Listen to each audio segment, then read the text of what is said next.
Welcome to another deep dive, everybody. Today, we're going to be tackling, Tackling a big one. yeah, it's a really fascinating concept, this idea of the right to the city. Yeah. It's something that I think we all experience in a way, but maybe haven't really thought about it in these terms before. Right. So, to help us kind of unpack this, we're going to be looking primarily at the work of David Harvey, Yes. who's, I mean, I think pretty much anyone who's interested in cities Yeah. and how they function has probably come across his work. Right. He's a very prominent geographer and social theorist. Yeah. Mm-hmm. So, And his work is quite influential. yeah. So just for anyone who might not be familiar with him, he's a geographer and a social theorist, and he's written extensively on cities Yes. and particularly how they relate to capitalism. Yeah, and I think what's so interesting about Harvey's work on cities is that he doesn't just see them as physical spaces, just Yeah. buildings and streets and infrastructure. Right. He sees them as deeply interconnected. Yeah. Economic systems, and particularly with the workings of capitalism. Okay, so you're talking about not just sort of the physical layout of a city, but the forces that actually shape those cities. Exactly. How they develop, how they change, and how they're experienced by the people who live in them. Mm-hmm. Yeah. So how does this right come into play? Yeah, that's a great question, because when we talk about a right, we often think about something that's, enshrined in law Yeah. or in some kind of legal document. But that's not really what Harvey's talking about here, is it? Not really, no. It's a much more kind of theoretical and, I guess, political concept. Okay. It's more about prompting us to think critically about, who actually gets to decide what a city becomes. Oh, I see. Who's shaping those decisions, whose needs are being met, whose desires are reflected in the way the city is built and developed. Yeah, so it gets into those power dynamics. Exactly. Who benefits from the way cities are planned and developed, and who might be excluded or marginalized in that process. And this is where this link with capitalism comes in. Yeah. Right? Because Harvey argues that under capitalism, cities become key sites for absorbing surplus capital. That's right. So can you explain what he means by that? Well, he's basically talking about this process where when capitalists have more money, Okay. than they can immediately use, they need to find somewhere to invest it Right. in order to keep the system going, to keep generating profits. To keep those profits flowing. Exactly. And so cities become these really important places for investing that surplus capital. So it's not just that people need places to live, it's that cities become these kind of investment opportunities. Yes. These places where capital can flow and got to generate more wealth. That's right. And this drive to find profitable investments really shapes the way that cities develop, sometimes in ways that are very beneficial, Right. but sometimes in ways that are quite harmful to the people who actually live in those cities. So we see that tension, right, between the needs of capital and the needs of the people who inhabit these urban spaces. Absolutely. And Harvey uses some really striking historical examples to illustrate this point. Like what's going on in Paris during the Second Empire. Right. That's a classic example. Yeah. Under Napoleon III, so, in the mid-19th century, Oh, yeah. France had this problem of surplus capital and also a lot of social unrest. There had been a series of uprisings and revolutions, and they brought Napoleon III to power, and they had all this capital that needed to be invested somewhere. Right. So Haussmann, the prefect of the Seine at the time, Okay. who was basically in charge of Paris's urban development, embarked on this massive program of urban renewal that completely transformed the city. Yeah. And this is what we see as like the iconic Paris today, right? Exactly. With those wide boulevards and the grand avenues. Those were all part of Haussmann's plan. Okay. And it wasn't just about aesthetics. It was very much about, modernizing the city, but it was also about absorbing that surplus capital. Oh. Okay, so how did that work? Yeah. How did those renovations absorb that surplus capital? Well, on one hand, it created all these jobs, in construction. Right. It opened up new areas for real estate development, more buildings, more businesses. Right. It also attracted foreign investment. People wanted to be a part of this new modern Paris. Yeah. So all of that helped to absorb the surplus capital that was kind of sloshing around in the French economy. So a physical change to the city, but with these deeper economic motives driving it. Exactly. And this is what brings us back to that question of whose desires are shaping the city, isn't it? Absolutely, because while Haussmann's renovations did create a more modern and in some ways more functional city, Right. they also came at a huge social cost. And this is where we see that concept of creative destruction come in, right? Yes, that's a key term in Harvey's analysis. Because you have this creation of new value, but it often comes at the expense of destroying existing communities, Right. displacing people and disrupting their lives. Exactly. Right. So in the case of Haussmann's Paris, Yeah. while he created these grand boulevards and these beautiful buildings, he also demolished huge swaths of working class neighborhoods. Yeah. Tens of thousands of people were displaced, Right. pushed to the outskirts of the city. And didn't Engels, Yeah. Marx's collaborator, actually write about? Yes, he was living in London at the time. Okay. But he was following these developments in Paris very closely, and he was very critical of the idea that simply demolishing slums Right. would solve the problem of poverty. Okay. He argued that as long as the economic system itself remained unchanged, these problems would simply manifest in different locations. So it wasn't just about the physical destruction, it was about this displacement of poverty. Right. This kind of shifting of the problem rather than actually addressing the root causes. Exactly. And so this process of creative destruction has these ripple effects that go far beyond the immediate physical changes to the city. So even though we see these physical transformations, the underlying social and economic problems might actually be getting worse or simply being shifted to different parts of the city. That's right. And we see this pattern repeated throughout history. Right. Harvey talks about Robert Moses in New York City in the 20th century, who had a very similar approach to urban renewal. He was this powerful figure who controlled a lot of the city's development. And his vision of urban renewal often involved clearing slums to make way for highways and large-scale development projects. Yeah. He's actually infamous for his Yes. sort of approach to the Bronx, where he just kind of Meat axe. meat axe approach, just completely wiped out entire neighborhoods. Yeah, and again, the justification was progress. Right. We're modernizing the city. Right. We're creating jobs. We're improving transportation. But the benefits of those projects often flowed to certain groups, while others bore the costs. And so it raises a lot of questions about, whether these transformations truly serve the public good or whether they're more about the interests of capital and certain powerful groups within the city. And this is where I think the right to the city concept becomes really relevant, because it's not just a historical issue, right? No, absolutely not. It's something that we're still grappling with today in cities all over the world. So how does this historical context help us understand the rights to the city in the present day? I think it shows us that cities are not just neutral spaces. Right. They're not simply places where we live and work. They're actually battlegrounds. Okay. Where different interests clash, where there are struggles over resources, over power, over who gets to decide what the city becomes. And the way our cities are built, who benefits from them, who's excluded. Right. It's not preordained. It's a result of decisions and power dynamics. Exactly. And so understanding that history helps us to see the forces at play in our own cities today. It allows us to ask those critical questions about, who's benefiting from the current development projects in our cities? Right. Who's being displaced? Yeah. Are these transformations truly making our cities more livable and equitable for everyone? Right. So these questions of equity and fairness really seem central to this right to the city concept. Absolutely. And I think in the next part of our deep dive, we can start to explore how this concept has evolved in recent decades, particularly with the rise of neoliberalism and its impact on cities. Yeah, I think that's a good place to pick up. Yeah, sounds great. I'm looking forward to it. Me too. Picking up on that thread of equity and fairness, I think it's crucial to understand how the neoliberal turn has really impacted this whole right to the city idea. Okay, so when we talk about neoliberalism, are we talking about that shift towards policies that favor privatization, deregulation, and really emphasizing free markets? Exactly. That kind of, emphasis on market-based solutions to social problems. The idea that the private sector is always more efficient and effective than the public sector. Right. And this shift has had a profound impact on the way that cities are planned and developed.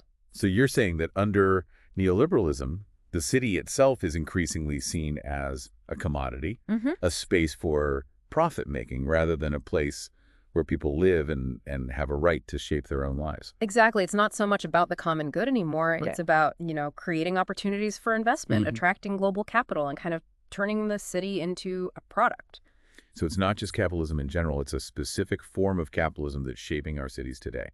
Precisely. And one of the consequences of this is that we see cities becoming more and more divided. Okay. You have these affluent enclaves, often with privatized public spaces, Right. where the focus is on consumption and lifestyle. And those are marketed towards a certain segment of the population. Exactly. People who can afford to live in those luxury high-rises and enjoy those amenities. Right. And then on the flip side, you have areas where the poor and the marginalized are concentrated, Right. often lacking basic services and facing the constant threat of displacement. Think about the sprawling slums that surround many megacities in the global south, or the gentrification that's pushing lower-income residents out of their neighborhoods in cities all over the world. And it seems like this neoliberal model is actually exacerbating those inequalities that we were talking about earlier. It is, and it creates the situation where access to the city and the benefits that it offers becomes increasingly unequal. And this raises real questions about what it means to be a citizen in the contemporary city, right? Because it's not just about having legal status. It's about having the ability to participate in and shape the life of the city. Exactly. And for Harvey, this is what the right to the city is fundamentally about. It's about challenging these unequal power relations. It's about reclaiming the city as a space for collective well-being. Right. Not just individual profit. But given the power of these global economic forces, that we've been talking about, is that even possible? That's the big question. Can ordinary people really have a say in how their cities are developed? Well, this is where social movements come in. Okay. Harvey's actually quite optimistic about the potential for grassroots organizing to challenge these trends.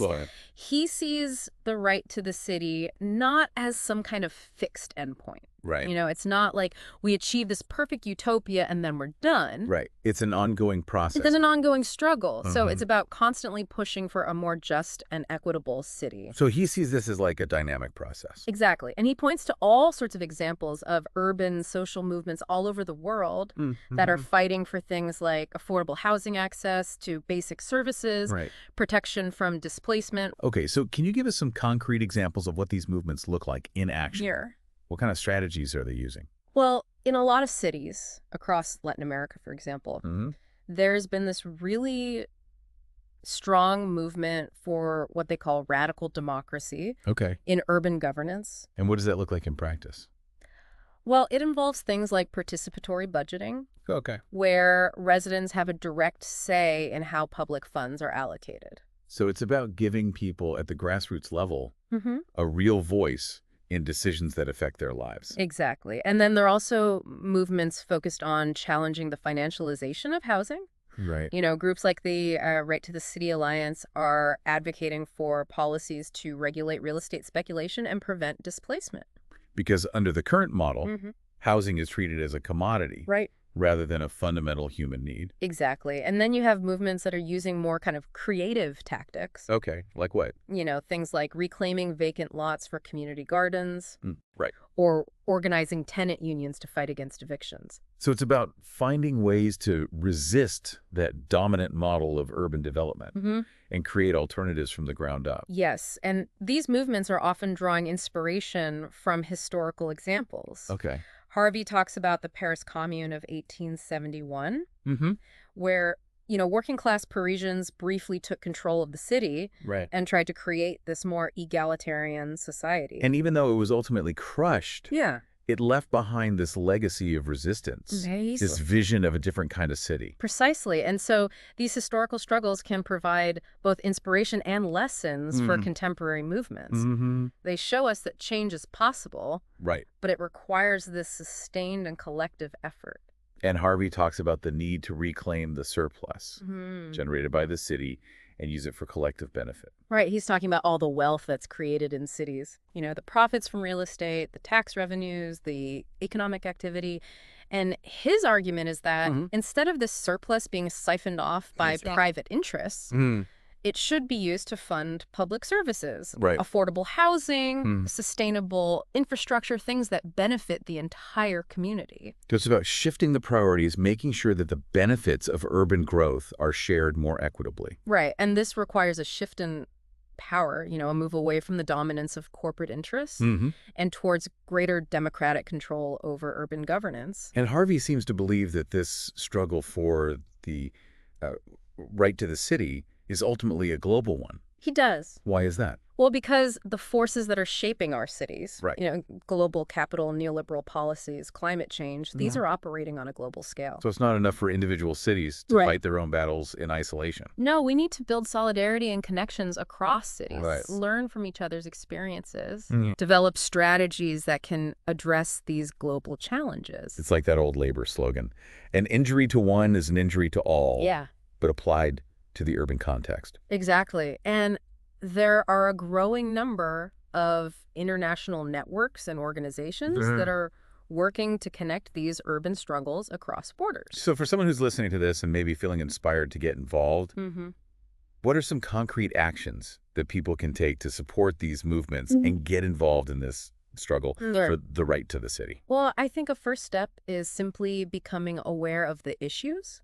Okay. Learn about the history of your city, the forces that are shaping it today, the groups that are working to make it more just and equitable. So it starts with education, with understanding the context. Yes, and then from there, you can start to figure out how you want to get involved. Right. Maybe it's supporting a local community organization or volunteering your time, Right. or even just talking to your neighbors about these issues. So there are many different ways to participate, Absolutely. depending on your interests and skills. And the important thing is to remember that change is possible. Right. Cities have always been sites of struggle and transformation. And the right to the city is about reclaiming that potential for collective action. So it's about seeing the city not just as a place we live, but as a space where we can imagine and create a better future.